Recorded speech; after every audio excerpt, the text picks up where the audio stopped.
Commander Li Wu-jin stood on the bridge of Earth's first deep space ship, the Taeguk.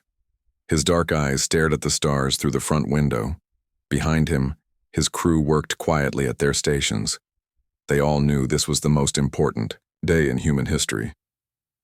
3 weeks ago, Earth had received a message from space. Not from friendly aliens wanting to be friends. The message was a demand to surrender. "Sir, we're getting close to their space station," said Lieutenant Choi Hana from her seat. She was the ship's pilot and weapons officer. Her fingers moved quickly over the control buttons. "Good," Li Wu-jin said. He turned to look at Dr. Park So-min, who sat nearby reading alien language files on her computer. "Are you ready, Doctor?" Dr. Park So-min looked up from her screen. She was Earth's best expert on alien life, even though she had never seen real aliens before today. "I've learned their basic language, but I don't think they want to talk to us as equals." Engineer Kim Tae-ho laughed from his station. "Of course, they don't. They think we're stupid animals who got lucky and built spaceships." The alien message had been clear and simple. The Galactic Consortium ruled 12 different alien worlds. They had been watching Earth for many years. They decided that humans were too dangerous to live free. Earth was a death world, a planet, so dangerous that only savage creatures could survive there. The aliens gave Earth 30 days to surrender. All humans would be moved to safer planets where they would work as slaves. The aliens called this mercy. They said it was better than letting humans kill themselves on their terrible world. But the aliens made one big mistake. They thought Earth was dangerous because of the planet. They didn't understand that Earth was dangerous because of the humans. "There it is," Choi Hana said, pointing ahead. Through the window, they could see the alien space station. It was huge, bigger than any city on Earth. The station was made of some kind of crystal that glowed with soft blue light. Beautiful ships floated around it like silver fish. "It's pretty," Kim Tae-ho said. "Too pretty. I bet they never had to fix anything that was broken." "Remember," Li Wu-jin told his crew, "we're here to try talking first, but stay ready for anything." The Taeguk was not pretty like the alien ships. It was built from old military parts and mining equipment. Earth had only 30 days to build a ship that could reach the stars, so they used whatever worked. The ship looked rough and ugly, but it was strong. A voice spoke from the radio in perfect English. "Human vessel, you will dock at Port 7. You will bring only 4 crew members. You will carry no weapons." "Understood," Li Wu-jin replied. He looked at his team. "Dr. Park, Kim, Choi, you're with me." As they docked, alien security robots met them. The robots were tall and thin, made of the same glowing crystal as the station. They scanned the humans with blue light beams. "Fascinating," one robot said in a cold voice. "They survived the journey. Their primitive ship did not break apart." The robots led them through long hallways filled with beautiful art and floating gardens. Everything was perfect and clean. The air smelled like flowers. Soft music played from hidden speakers. "This place gives me the creeps," Kim Tae-ho whispered. "It's too perfect. Nothing ever goes wrong here." They entered a large room where 3 aliens waited for them. The humans had seen pictures from the message, but seeing real aliens was still shocking. High Arbiter Velthera looked like a tall person made of living crystal. Light moved through her body like water. When she spoke, her voice sounded like wind chimes. Curator Nix Malan was harder to see. He was made of gas and floating particles that moved in the shape of a person. His voice sounded like whispers from far away. Prime Yulkotha looked like a giant tree with arms and a face. His skin was green bark, and small flowers grew in his hair. When he moved, his body creaked like wood in the wind. "So these are the Death World creatures," Velthera said, looking at the humans like they were bugs in a jar, smaller than expected. "How do they survive on such a harsh planet?" "Their world has crushing gravity," Nix Malan whispered. "Deadly radiation, extreme weather, poisonous atmosphere. Most species would die in minutes." "Yet they built starships," Yulkotha said, his tree-like head tilting. "Crude ships but functional. Interesting." Dr. Park So-min stepped forward. We come in peace. We want to find a way for humans and aliens to live together without fighting." The three aliens looked at each other and made sounds that might have been laughter. "Peace?" Velthara's crystal body sparkled.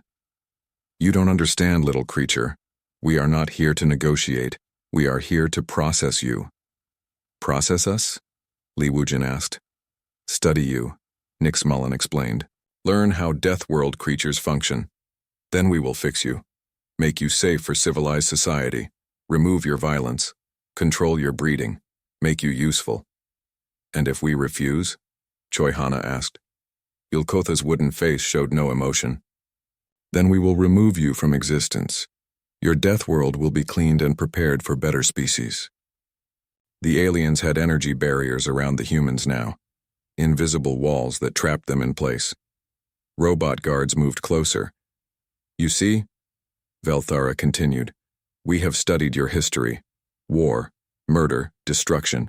You fight each other constantly. You destroy your own environment. You are defective creatures.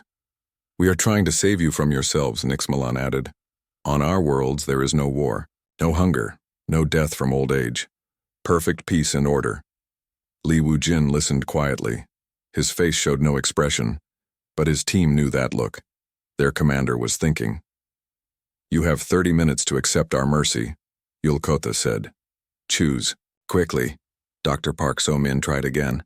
"Please just listen to us. Humans can change. We can learn to be peaceful." "No," Velthara said firmly. "We have watched you for decades. Violence is in your nature. It cannot be changed, only controlled." The aliens began discussing human biology like the humans weren't there. They talked about human muscles, bones, and brains like they were machine parts. They planned to change human DNA to make humans weaker and more obedient. Kim Tae-ho whispered to his captain, "Sir, I can see their power systems from here. This station has weak points." "I know," Li Wujin replied quietly. His eyes moved around the room, noting every detail, every exit, every guard, every weakness. The 30 minutes passed quickly. Velthara turned back to the humans. "Time is finished. What is your choice?" Li Wujin stepped forward. His voice was calm and steady. "You want to know about Deathworld creatures? You want to understand how we survived on such a dangerous planet?" "Yes," all three aliens said together. Li Wujin smiled, but it was not a friendly smile. "You made one mistake in all your studying. You think we're the monsters on our world." He looked directly at Velthara's glowing eyes. "You're wrong. We're what the monsters are afraid of." The room went silent. Even the soft music stopped playing. The aliens stared at the human commander, and for the first time, they felt something they had not felt in centuries. They felt afraid. Back on Earth, Admiral Song Ji-hoo stood in the Global Defense Center watching screens that showed alien ships approaching major cities. The aliens had ignored Earth's answer. They thought humans would surrender when they saw their powerful fleet. They were wrong. "All units, this is command," Admiral Song spoke into his radio. "Operation Shield Wall is now active. Show them what Earth's children can do." Around the world, humans prepared for war, but not the kind of war the aliens expected. In New York, Captain Yoon Da-yoon led her pilots into the sky. Their ships were old fighter jets modified with new engines. The alien scanner showed the human aircraft were slow and weak compared to alien fighters. "Contact in 30 seconds, Yoon Da-eun told her squadron. "Remember, they think we're stupid. Let's prove them wrong." The alien harvest ships were beautiful silver vessels that moved smoothly through the air. They shot blue energy beams that were supposed to stun humans and put them to sleep for easy capture. But humans didn't fight the way aliens expected. "Break formation," Yoon Da-eun shouted. Her pilots scattered in all directions like frightened birds. The aliens followed, thinking the humans were running away. Then the trap closed. Human fighters came from below, above, and all sides. They used buildings as cover. They flew through smoke and fire that would blind alien sensors. Some pilots flew their damaged planes directly into alien ships, sacrificing themselves to save their cities. The aliens had never seen anything like it. On the alien space station, Dr. Park So-min sat in a prison cell with her team. But the cell walls were made of pretty crystal, not strong metal. The aliens had built it to hold delicate creatures, not Deathworld survivors. "These walls are decorative," Engineer Kim Tae-ho said, running his hands over the crystal. "Look at this. It's beautiful, but it's not meant to hold anything that really wants to get out." "Can you break it?" Lee Woo-jin asked. "Give me 5 minutes," Kim replied. He pulled tools from his belt, simple earth tools that the aliens didn't recognize as dangerous. A small hammer, a metal rod, basic electronics. While Kim worked, Dr. Park listened to the alien guards talking outside. She was learning their language quickly. "The Deathworlders are fighting back," one guard said to another.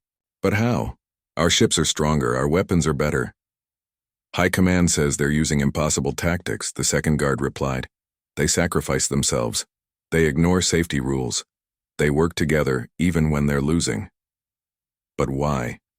It makes no sense." Dr. Park understood something the aliens didn't. Humans had learned to fight on a world that was always trying to kill them. Earth had taught humans that sometimes you had to risk everything to protect what mattered. Kim Tae-ho smiled. "Done." The crystal wall had a hole just big enough for humans to crawl through. "How did you do that so fast?" Choi Hana asked. "Same way I fix everything," Kim said. "I hit it until it works the way I want." The team escaped into the station's maintenance tunnels. The aliens had built their station to be perfect and beautiful. They never thought anyone would crawl through. The dirty spaces where the machines worked, but humans knew about dirty spaces. On Earth, you used whatever worked. Meanwhile, the battle for Earth was getting worse for the aliens. Their fleet commander, Prime Velkara, watched his perfect plan fall apart. "Report," he demanded. "Sir, the humans are using their own infrastructure against us," his aide replied. "They're hiding in their cities, using their vehicles as weapons. Even their civilians are fighting." "Impossible. Civilians don't fight. That's what makes them civilian." "These ones do, sir. They're treating this like they're protecting their nest." On Earth, that's exactly what was happening. Dr. Ryu Minho had turned his research lab into a weapons factory.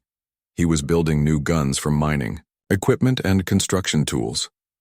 "The aliens' energy shields stop military weapons," he explained to his team, "but they're not designed to stop a construction laser or a mining drill." Human engineers were working together in ways that amazed even themselves. They took apart alien technology from crashed ships and made it work with human machines. They built new weapons in hours that should have taken months.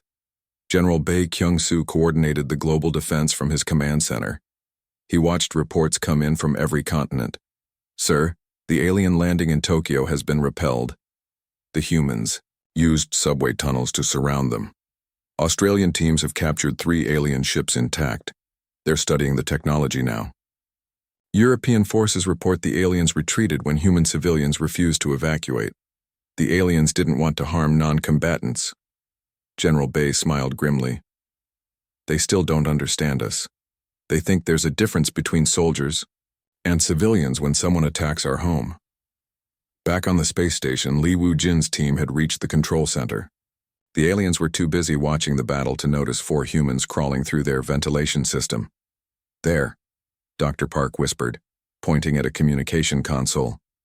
"If I can access that, I can send a message to Earth." "Do it," Lee Woo-jin said. "Kim, can you cause some problems for them?" Kim Tae-ho looked at the alien machinery with the eyes of someone who had fixed broken equipment his whole life. "This stuff is too fancy. They built it to never break, so they don't know how to fix it when it does." He pulled out a simple tool, a magnetic screwdriver, and touched it to several alien devices. Lights started flashing. Alarms began ringing. Alien technicians panicked. They had never seen their perfect systems malfunction before. Dr. Park sent her message to Earth. "This is Dr. Park on the alien station. The aliens are scared. They've never fought anyone who fights back this hard. Their technology is advanced but fragile. Attack their weak points, not their strong ones. The message reached Admiral Song just as the aliens were preparing their final attack on Earth. All units, new intel from Dr. Park, the Admiral announced. The aliens built everything to be perfect. They don't know how to handle damage. Hit them hard and keep hitting them. Captain Yoon Da-eun led the counterattack. Her remaining pilots flew directly at the alien mothership. The aliens expected them to use missiles or guns. Instead, the humans rammed their ships into the alien vessel's engines. The alien commander couldn't believe what he was seeing. They're destroying themselves to hurt us. This is madness. But it wasn't madness. It was Earth logic. Sometimes the only way to win was to be willing to lose everything. Lieutenant Choi Ha-na, who had escaped the space station with her team, was now piloting a captured alien fighter. She saw an alien rescue ship trying to save crew from a damaged vessel. The alien ship was defenseless, an easy target. Instead of attacking, Choi Ha-na used her ship's tractor beam to help with the rescue. She saved alien lives. The alien crew couldn't understand it. These Deathworld creatures had just been trying to kill them. Now, they were saving them. Why? The alien captain asked over the radio.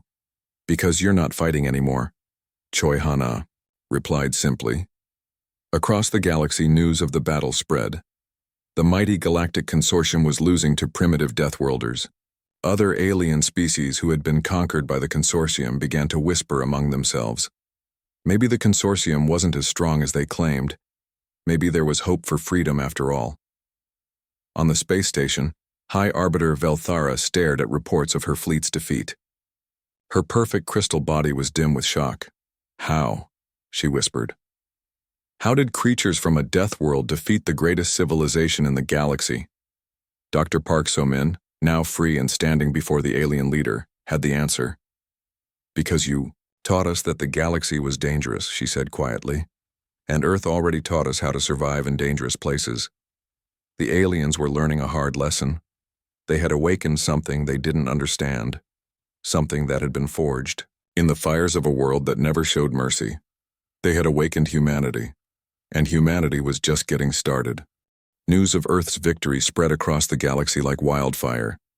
In the consortium's capital world, emergency meetings were held day and night. The impossible had happened. The Deathworlders had won. President Lim Soo-jin sat in Earth's new space command center, looking at reports from across the galaxy. Other alien species were starting to rebel against the consortium. The galaxy was changing, and Earth was at the center of it all. Ma'am, we're getting messages from 12 different alien species, reported Ambassador Oh Hee-jin. They want to ally with us against the consortium. And our military status? President Lim asked. General Bae Kyung-soo stood up from his chair. We've captured 47 consortium ships. Our engineers have learned how their technology works. We could attack their homeworlds within a month. President Lim nodded slowly. The choice was simple. Earth could conquer the galaxy or try something different. Something that had never been done before. Get me Commander Lee Woo-jin, she said, on. The alien space station, now under human control, Lee Woo-jin was dealing with a different problem. The captured consortium leaders were terrified. They had never lost a war before. They didn't know what humans would do to them. High Arbiter Velthara sat in her crystal chair, dim and defeated. You will execute us now, yes? That is what death, world creatures do to their enemies. No, Lee Woo-jin said simply. We're going to talk. The alien leaders looked confused. Curator Nix Malin's gas form swirled nervously. Talk? But you won. Winners don't talk to losers. They take what they want. Dr. Park So-min entered the room carrying a tablet computer. She had been studying consortium records for weeks. What she found changed everything. Commander, you need to see this, she said. The consortium wasn't always like this. 1,000 years ago, they were different. They used to explore and learn and grow. She showed the alien leaders pictures from their own history. Young consortium species working together, building new worlds, making discoveries. They looked happy and excited. What happened to you? Dr. Park asked Velthara. The crystal alien's light flickered sadly.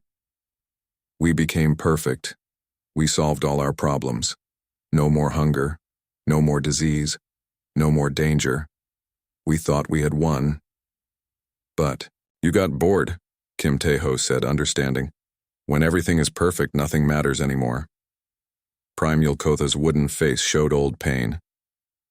We forgot how to grow, how to change. We became afraid of anything that might disturb our perfect worlds. So you decided to control everyone else, Li Woo-jin said. To make them perfect too. We thought we were helping, Velthera whispered. We thought order was better than chaos. Dr. Ryu Min-ho, who had been listening quietly, spoke up. But chaos is where new ideas come from. Earth taught us that. Our storms, our earthquakes, our predators, they made us think of new ways to survive.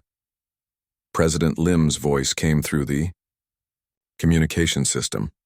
Commander Lee, the Global Council has made a decision. Tell them our terms. Li Woo-jin looked at the defeated alien leaders. Earth could conquer your worlds. We have the ships and weapons now, but we don't want to rule you. Then what do you want? Nix Milan asked. We want to teach you something, Lee replied. We want to show you how to live again. The terms were unlike anything the galaxy had ever seen. Earth wouldn't become the new consortium. Instead, they would create something called the Galactic Learning Alliance. Ambassador Oh Hee-jin explained the plan to representatives from dozens of worlds. Every species brings something different to the galaxy. Humans learn to adapt and survive, but we can learn from you too. The proposal was radical. Instead of one species ruling others, all species would work together. They would share knowledge, resources, and most importantly, challenges. Challenges? Asked a nervous alien diplomat. Why would we want challenges? Captain Yoon Da-yoon, now in charge of the new Alliance fleet, answered. Because challenges make you grow. Without them, you become weak. Dr. Park So-min established the first Galactic Academy on a moon orbiting Earth. Alien students came to learn not just human technology, but human philosophy. Your species learned to survive on easy worlds, she told her first class of alien students. There's nothing wrong with that. But now you need to learn what humans know, that the best growth comes from overcoming difficulties. The Academy created controlled challenge worlds, planets with mild difficulties where alien species could safely learn to adapt and problem solve. It was like a gym for civilizations. Some of the older consortium species resisted. They were too afraid to change. But the younger generations were excited. They had been bored with perfect worlds their whole lives. Kim Tae-ho became the head of galactic engineering. His first rule was simple. If it never breaks, you never learn how to fix it. If you never have to fix it, you never learn how to make it better. He taught alien engineers to build things that could be repaired and improved. Ships that could be modified for different missions. Cities that could grow and change with their populations. General Bay coordinated the new Alliance Defense Force. But instead of conquering worlds, they protected them. When the old consortium tried to retake rebel worlds, human-led fleets helped defend them. We're not fighting to rule, he told his mixed species crews. We're fighting so everyone can choose their own path. Lieutenant Choi Ha-na discovered something amazing while training alien pilots. When different species worked together, they were stronger than any single species alone. Humans are good at adapting quickly, she explained to her students. But you crystal beings can calculate complex problems faster. Gas beings can fit into small spaces. Plant beings can grow food anywhere. Together we can do things none of us could do alone. The galaxy began to change in ways no one expected. Worlds that had been stagnant for centuries started innovating again. New art, new music, new technologies appeared as species mixed and learned from each other. But the biggest change was in the consortium leaders themselves. High Arbiter Velthera requested permission to visit Earth. She wanted to see the Death world that had created such remarkable beings. It's so harsh, she said, standing in a rainstorm for the first time in her life. Water ran down her crystal body. How do you stand it? Dr. Park So-min stood beside her, getting soaked. You learn to love it. The rain grows our food. The storms bring change. The danger makes us appreciate what we have. I think I understand now. Velthara said quietly. We were so afraid of losing our perfection that we forgot how to live. It's not too late to start again, Dr. Park replied. 1 year later, the galaxy was a different place. The Galactic Learning Alliance had grown to include most of the known worlds. Trade flowed freely. Ideas were shared openly. New colonies were being established not as conquered territories but as cooperative ventures. Admiral Li Wu-jin stood on the bridge of the new Alliance flagship, looking out at a fleet that included ships from dozens of different worlds. Humans, crystal beings, gas creatures, plant people, and species that hadn't been discovered when the war began. Sir, we're getting a distress signal from the edge of the galaxy, reported his communications officer, a young crystal being who had graduated from the academy. Unknown aliens? Lee asked. Yes, sir. They say they're being attacked by something called the Void Hunters. Lee smiled. Here was a new challenge. A new chance for the galaxy to grow stronger by working together. Set course for the distress signal, he ordered. Let's go show the galaxy what we've learned. The ship jumped to hyperspace, carrying the combined knowledge and strength of 100 worlds. The Deathworlders had done more than survive. They had taught the galaxy how to truly live, and this was just the beginning.